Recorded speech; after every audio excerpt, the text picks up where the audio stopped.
I'm still shaking as I write this. What happened about an hour ago has left me completely rattled, and I needed to get it down somewhere. I've already called the police, though I'm not sure they took it as seriously as they should have. Maybe they thought it was just Halloween pranks gone too far. I left my evening class around 8:45 p.m., later than usual because our professor ran over time. It was Halloween night, and campus was mostly deserted. Everyone had either gone home or was at parties off campus.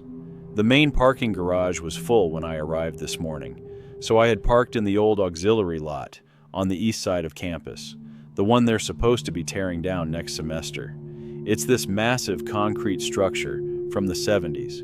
It's poorly lit and honestly pretty creepy, even in broad daylight. On Halloween night, it's absolutely terrifying.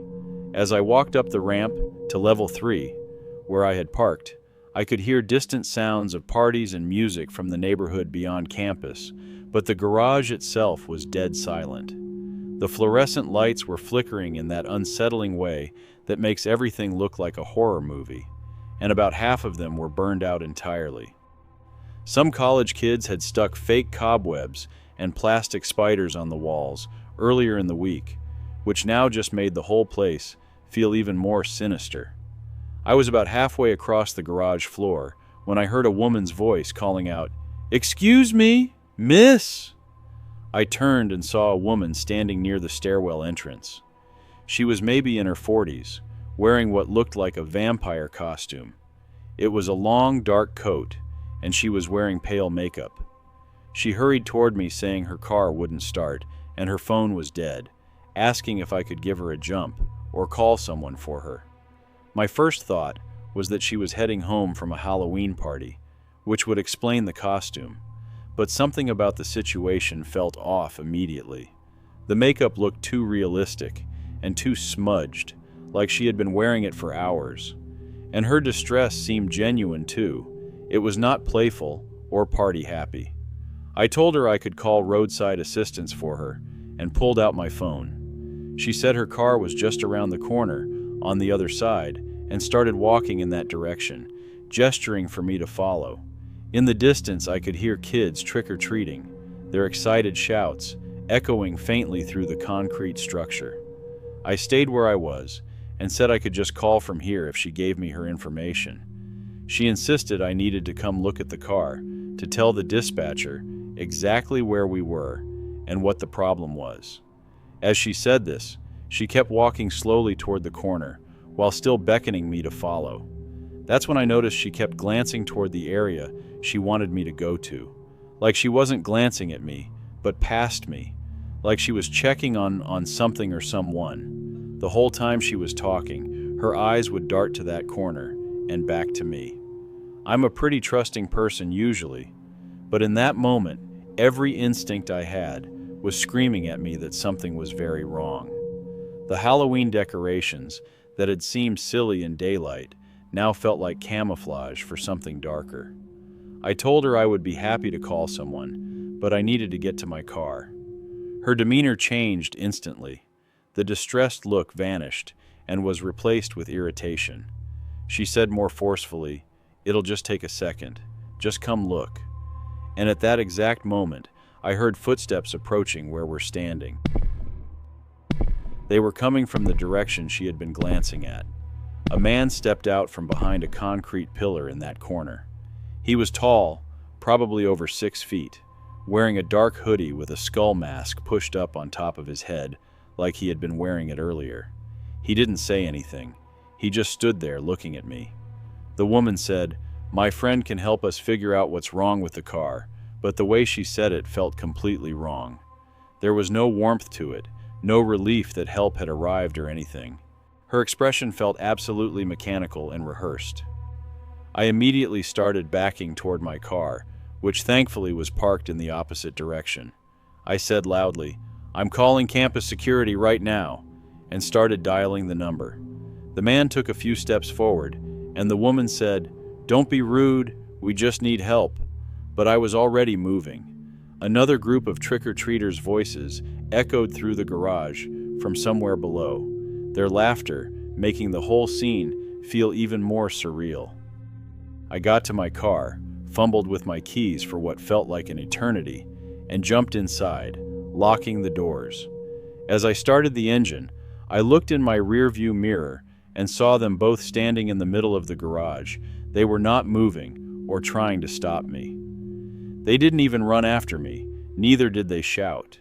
They just stood there, completely still, watching me drive away. The man had pulled his skull mask back down over his face. That's what freaked me out the most. If they genuinely needed help, wouldn't they have called out? Tried to stop me? Instead, they just watched me leave like I'd failed some kind of test. Or worse, like they were annoyed their Halloween trap hadn't worked. I drove straight to the campus police station and filed a report. The officer seemed concerned, but said they had been dealing with pranks and suspicious activity all night because of Halloween. And without them actually doing anything, there wasn't much they could investigate. He did say there had been reports of suspicious activity in that garage before, and that I should always park in the main lot, even if it means walking further. He mentioned that Halloween gives people cover to case places and blend in with costumes. I'm staying at my friend's apartment tonight because I don't want to be alone. The whole thing keeps replaying in my mind. The woman's eyes darting to that corner. The man appearing right on cue, wearing that skull mask.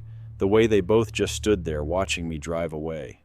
I keep thinking about what would have happened if I had followed her around that corner. What they had planned. Whether anyone would have even heard me scream over the sounds of Halloween festivities. I won't be parking in that garage ever again. I don't care if I have to circle campus for an hour looking for a spot. And next Halloween, I'm staying home.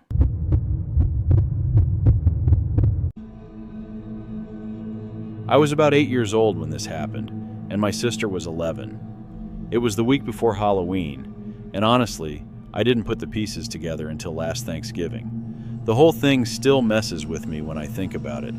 Back then, our dad traveled constantly for work. He would be gone for weeks at a time. So most days it was just me, my sister, and our mom rattling around the house together. We had a pretty typical 2-story place with 3 bedrooms upstairs and this long hallway that ended at a big window. That window looked out over our backyard and stretched all the way to the woods behind it. Our neighborhood went absolutely insane for Halloween every year. I'm talking full graveyard setups with tombstones everywhere, motion sensor stuff that screamed at you when you walked by, the whole 9 yards. There was this one old guy, Mr. Patterson, who would put up a scarecrow that year that legitimately freaked me out every single time I had to walk past his house. Anyway, it was about 4 days before Halloween when my sister came into my room with this weird look on her face. She wasn't exactly scared, she just seemed off somehow.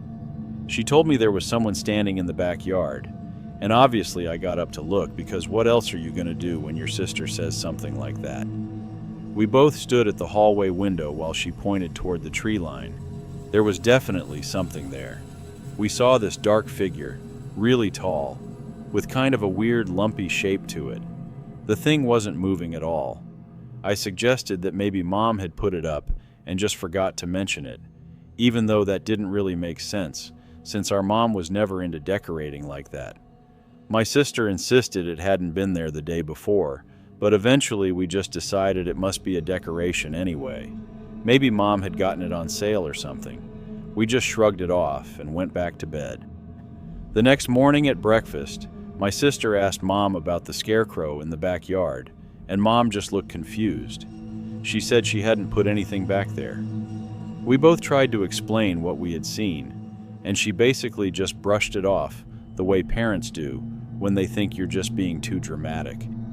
She reminded us it was Halloween and everything looked spooky at night. But that night, we looked again, and sure enough, it was still there. It was in the same exact spot as before, same weird shape, just standing there without moving. We watched it for a few minutes and it didn't budge even a little bit. My sister was convinced it was definitely a decoration, but honestly, neither of us sounded that sure about it. We figured maybe it was from a neighbor's yard, and we were just seeing it at a weird angle through the trees. The next night it was there again, and then again the night after that. By the time Halloween actually rolled around, we had seen it so many times that we barely even thought about it anymore. It had just become part of the scenery, another piece of Halloween stuff mixed in with everything else around the neighborhood. Then November came around and all the decorations started coming down. The gravestones disappeared, the zombies got packed away. All of the decorations gradually vanished from people's yards. But our so-called scarecrow was still standing there in the same spot. My sister mentioned that it was weird someone would leave their decoration up that long, but we figured they would eventually get around to taking it down. About a week into November, it was finally gone, and after that, we didn't think about it again. Not even once. So then last Thanksgiving rolls around.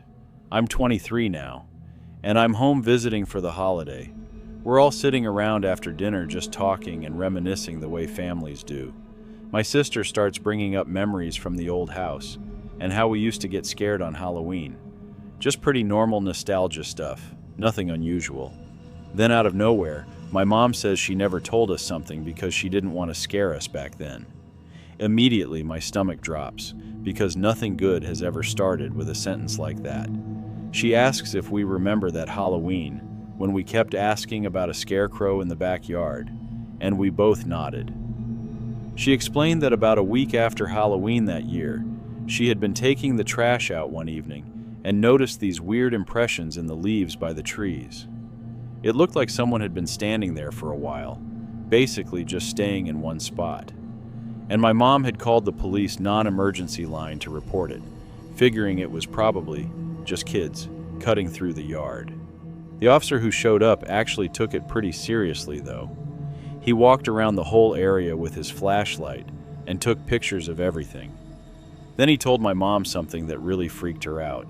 Apparently there had been reports from other people in the neighborhood about someone watching houses at night, more like a peeping Tom. Other neighbors had reported seeing someone just standing in their yards after dark, not doing anything at all, only just watching.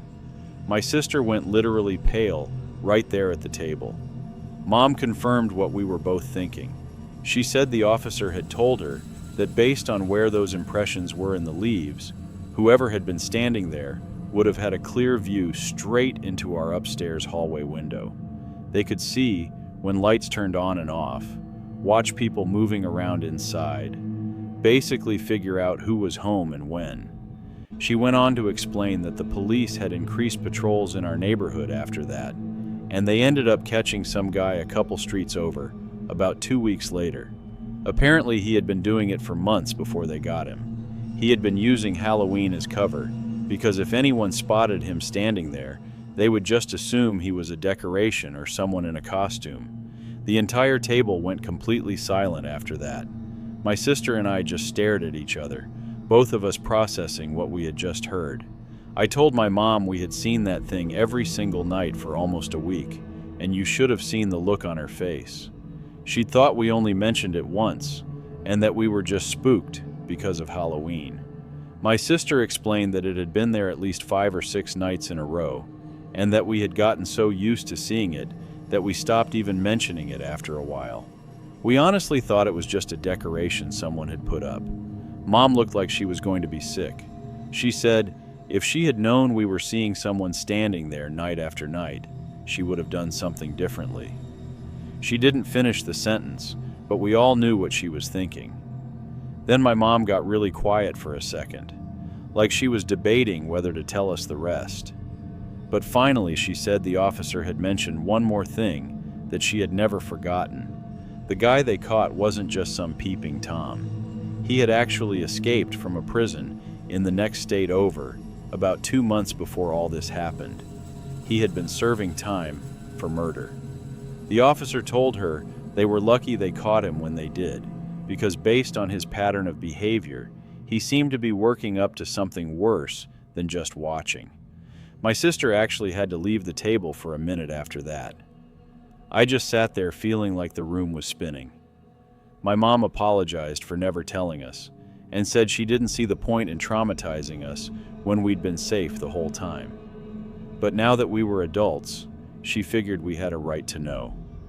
Here's the part that really messes with me even now. For almost a week straight, my sister and I had stood at that window in our pajamas, completely visible and lit up from behind, staring directly at someone who had killed before and was watching our house in the darkness. Someone who was learning our routine and our schedule.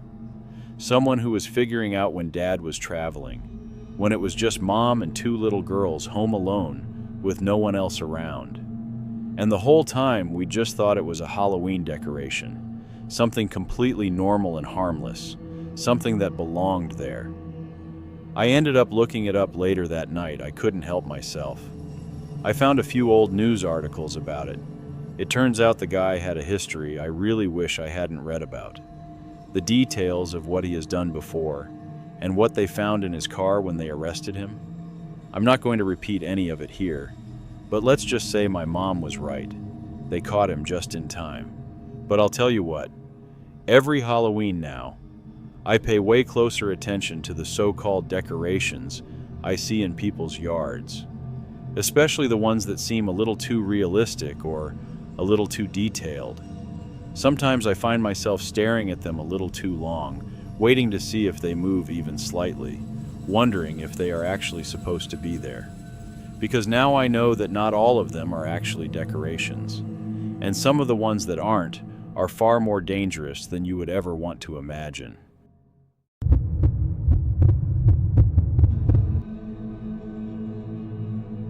This happened to me last year on Halloween night. My little brother and I were stuck at home alone because our parents had gone out to some Halloween party. They'd left us in charge of handing out candy to trick-or-treaters, which completely ruined our plans. My brother and I had already made arrangements to go out with a few friends, but our parents shut that down pretty quickly. They told us we were too old to still be going door to door asking for candy, and suggested we invite our friends over to hang out at the house instead. My friends weren't interested in that idea, though. They still wanted to go trick-or-treating without us. So that's how I ended up spending Halloween night on my couch with just my little brother, handing out candy to other people's kids.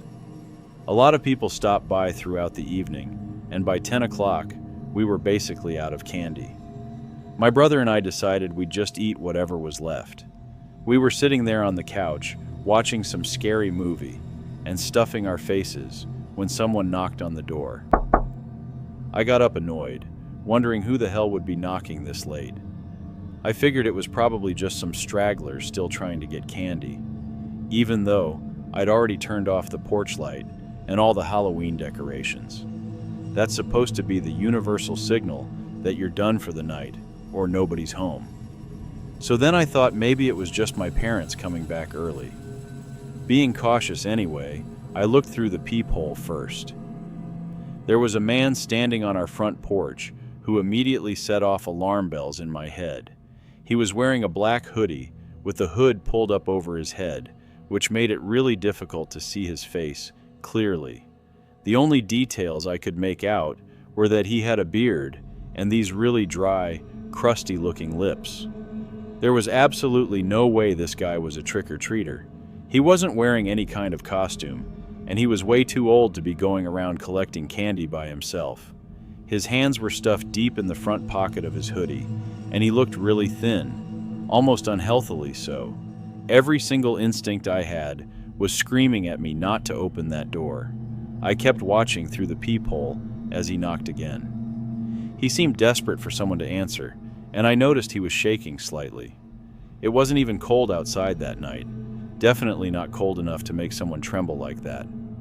Everything about him was giving me the worst vibe possible, and I just wanted him gone. I shouted through the door that we were out of candy. I watched as this smile spread across his face, and it wasn't a friendly smile at all. It was wrong somehow. Then he asked if I was alone in there, and his voice had this mocking quality to it. It was raspy and dry, like he hadn't had water in days. My little brother quietly asked me if he should call the police, and I could see he was already gripping his phone. The man must have heard him, because he let out this low grumble and said something about how it sounded like I wasn't alone, after all. I continued watching him through the peephole. His hands were still jammed tightly in that pocket, and he was still shaking. I started wondering if he might be armed with something. I decided I needed to make it crystal clear that he needed to leave. So I used the most intimidating voice I could manage and told him to get the hell away from our house, or I'd call the police. His smile disappeared immediately, and he actually bared his teeth at the door. They were this nasty yellow color, and I figured he was probably some homeless drug addict or something. He had this look of pure fury on his face that honestly scared the hell out of me. Fortunately, he turned and left without trying to break in, probably because he could tell I was serious about calling the cops. I didn't stop watching through that peephole until I saw him completely leave our property and disappear down the street. My brother and I both let out this huge sigh of relief once he was gone.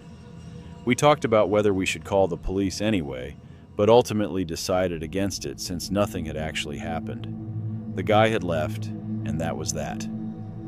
Still, we were pretty paranoid for the rest of the night and just kept watching TV until our parents got home. We didn't mention anything about the man to them because he hadn't actually tried to hurt us or break in.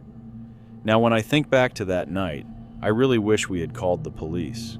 Maybe we could have prevented what happened next.